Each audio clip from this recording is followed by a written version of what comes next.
Imagine you got the new iPhone 17 Pro, maybe you even got the new iPhone 17 Pro and you want to immediately record your first cinematic sequence. So you go into the settings, turn on ProRes RAW recording, attach an external SSD, find something interesting to shoot and hit record, only to find out that there's one major flaw which completely destroys the purpose of shooting in ProRes RAW.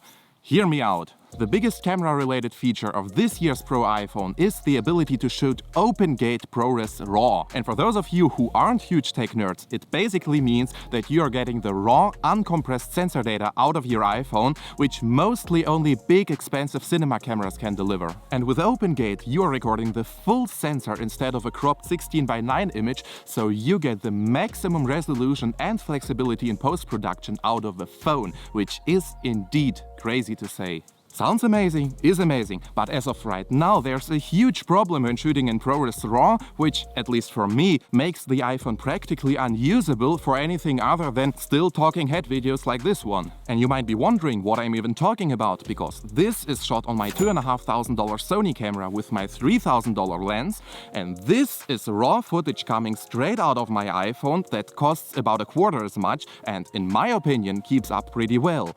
But there's a catch. As soon as you switch to higher frame rates in ProRes RAW, the autofocus just stops working completely. Let me show you. So here we have an iPhone 17 Pro Max with Apple's camera app, Final Cut Camera 2.0. As you see, we've got the codec enabled, we are shooting OpenGate and the frame rate is set to 24 FPS. If I start recording now, everything works just fine. Autofocus works exactly as you'd expect. Great. And what we are gonna do now is switch from 30 FPS to 60 FPS. And as you can see, it just goes completely blurry. Now keep in mind that autofocus is turned on and it behaves just like manual focus anyway. The only way to change it is to tap on the screen where I want to focus and then it locks to that new spot, so if I come closer again it still holds onto the background and I'm all blurred out. Now there are some limits to this issue, the first one being that it only occurs on the wide 24mm lens. Neither the ultra-wide nor the telephoto has this problem at all. Second, this only happens when shooting in ProRes RAW or ProRes RAW HQ. If I use Apple Lock 2, I can shoot even 120 FPS and the autofocus works just fine. So the problem seems to be limited to the wide lens while shooting ProRes RAW with a frame rate higher than 30 FPS.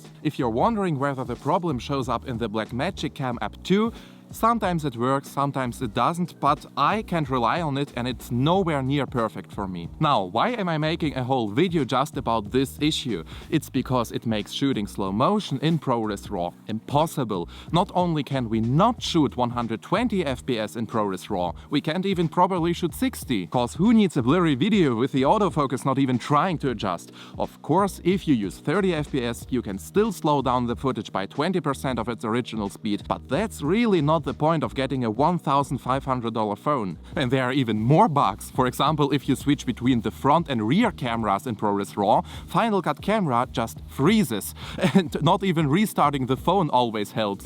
Although I don't shoot ProRes RAW on my front camera and I don't know who does, it's still something that doesn't work the way it should. So Apple, if you're listening to this, please fix this with a software or Final Cut Camera app update, because this sucks for all of us filmmakers who wanna take iPhone filmmaking to a professional level. Alright guys, that's it for this video. Let me know in the comments if you're as annoyed as I am about this or if for some reason you don't have this problem at all. Special thanks at this point goes to these two YouTubers for sharing their experiences. Without them, I would probably think it was just my phone. But yeah, hit the like button down below and subscribe to the channel because new videos are on the way.